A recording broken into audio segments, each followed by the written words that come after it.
Hey guys, it's Mikefield here. I'm currently one of the highest ranked players in Darkest Dungeon's Butcher's Circus, and I'd like to tell you guys why you're going to enjoy playing in this game mode. If you do actually appreciate this video, please remember to subscribe, leave me a like, and comment below with your remarks. And for now, that's gonna be it. Enjoy the content. Butcher's Circus is a competitive PvP mode in Darkest Dungeon. It is, in my opinion, one of the best available skill-based 1 vs 1 games out there, and it is truly unique in terms of its gameplay, its deep strategic layer, and the insane amount of variety it provides.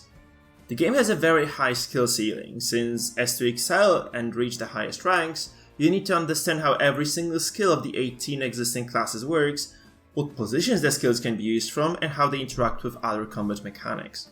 You should check out Butcher's Circus if you enjoy classic Darkest Dungeon, collectible card games such as Hearthstone or MTG, hardcore vs 1 games such as StarCraft or Warcraft, PvP games in a fantasy setting, or all those turn-based games such as Dofus, Walkthrough, Atlantica, or even Heroes of Might and Magic and XCOM. In order to play the circus, you only need a stable internet connection and a base Steam version of Darkest Dungeon, which is just $5 on Steam during the sales. And this being said, I sunk close to 200 hours into the circus alone, and it's getting more interesting with every play session. The game basically works like this. You pick 4 characters from the 18 possible ones, choose their skills, which is 4 skills per character out of 7 skills each character has. You equip those characters with 2 trinkets each, and you have the choice of 100 special trinkets designed specifically for the circus, and off you go into the matchmaking system. The system matches you against a player on a similar skill level, and you duke it out until the last man standing.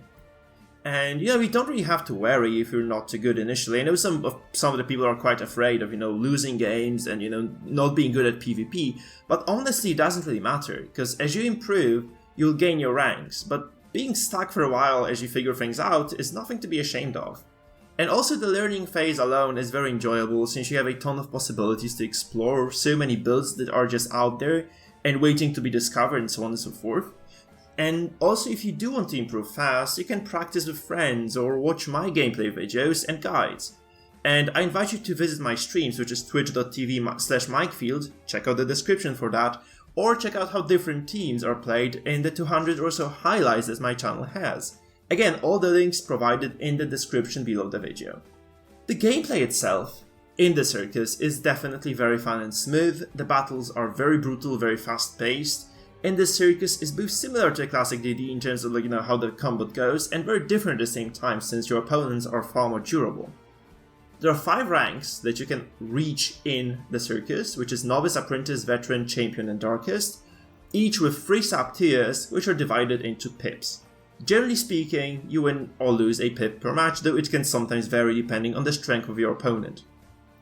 There's a ton of variety in the game overall. There are 2 main playstyles, which is damage and stress, but the number of possible compositions and character combinations is huge. You can play high dodge, high healing, crowd control, damage over time, burst damage, AoE damage, single AoE stress, and many other compositions. The list just keeps mounting and mounting. And each of these compositions provides a ton of strategic possibilities that are unique to it. If you're lost when making a team, by the way, I recommend that you do check my videos with builds in the description below. They are containing the builds that are used in Darkest 1 rank, and they will definitely carry you up if you're capable of playing them. Now, in terms of combat, in the Butcher's Circus you fight against another real player to the last man or man standing. In the circus you can choose when each character takes their turn, so that's the difference from the original classic Darkest Dungeon, so you just manually select those characters and then choose their actions.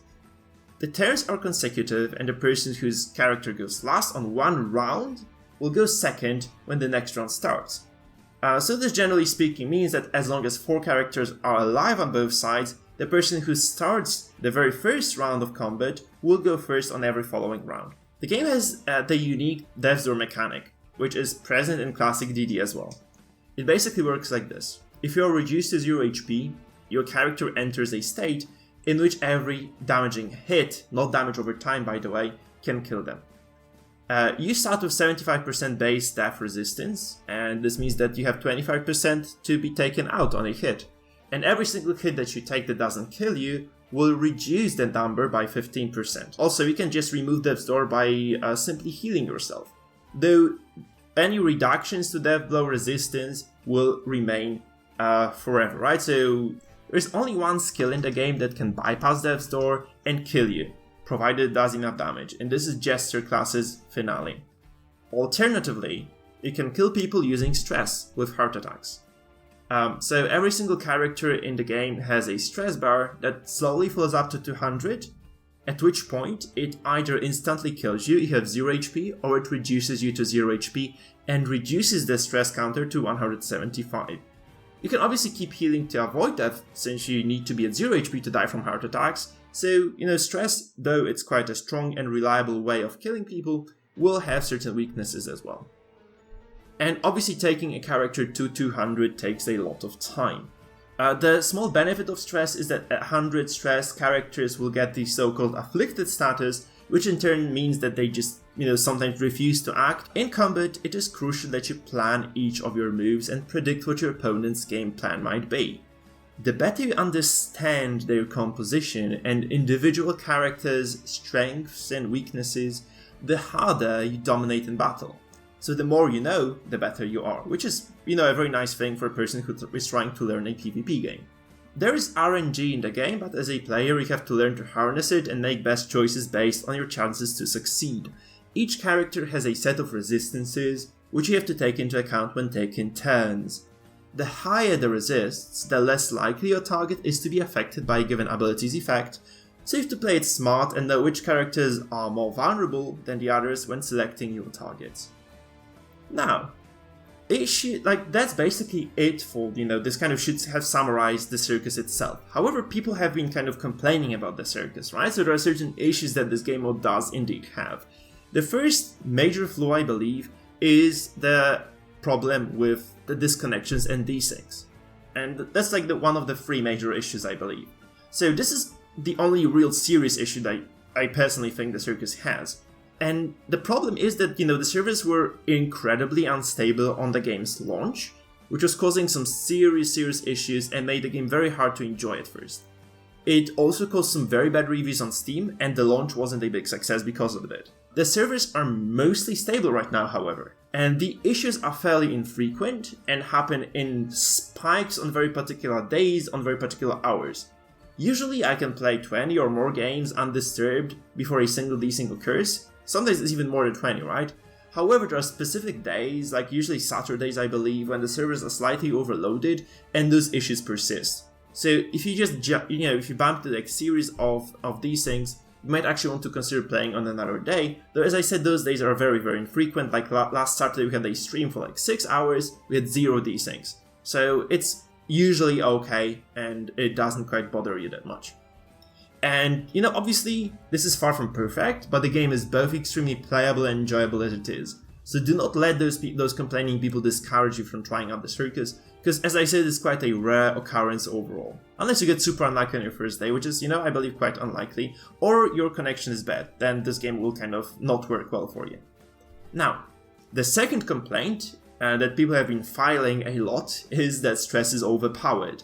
And it's also played by everyone, allegedly, and it is impossible to defeat, quote unquote.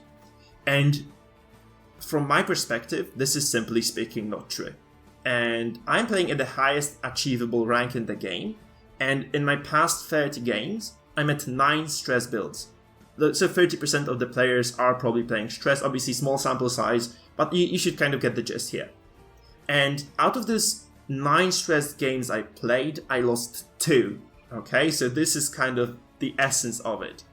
So, if you lose against stress too often, my friend, it's usually because you need to refine your strategy or change your team composition, or both, right? It's usually like if you start playing circus and you lose a lot against stress, you need to just kind of try to strategize and figure out what you're doing wrong. Because there are quite a few things you can do wrong, for instance, just distributing your damage instead of focusing particular targets, or just not disabling your opponents, and so on and so forth. However, all in all, playing against stress should not be a big issue. And it just requires a different strategy than per usual, since you need to know what targets to prioritize, what targets to disable, and how to close out the games effectively, right? If you don't know these things, you will struggle, but at the same time, stress kind of is a strong strategy, but it's not the only strong strategy there is. And another thing is you can just play stress yourself. There are certain quite straightforward builds that you can just use, and you can probably succeed with them. It's extremely fun since you operate on a completely different win condition, and I swear the stress games are very difficult to close out most of the time for the stress players if their opponents are competent. Obviously, again, there are links to my builds in the description below. There are quite a few stress-based builds down there, so enjoy those. The third complaint is that RNG is too much. So, yes, right, we have the same RNG system as there is in the classic DD. And bad RNG can be heartbreaking, but it does not define your rank. So if you're like easily tilted by RNG, I think you can still play the game, because I am easily tilted by RNG. I get insanely mad sometimes when there's things, snowball out of control because a single, 90% success chance move fails. So bad streaks will happen to you. But once you learn to assess your chances and act on them, things will usually go according to your plans. You just need to learn when to play risk averse and when to make the low percentage plays. If you're smart about it, the path is lit and you only require the strength to follow it. And that's it, folks. If you enjoyed the video, please remember to leave me a like, a comment, and to subscribe below the video. I also stream very often, the schedule is in the description below. If you guys would like to join the streams, the address is twitch.tv/mikefield. I also do stress on YouTube. On this particular channel, you should get notified if you click the notification bell next to the subscription button. Remember to check out my guides and highlights provided in the description below as well. And see you people. Thanks for watching.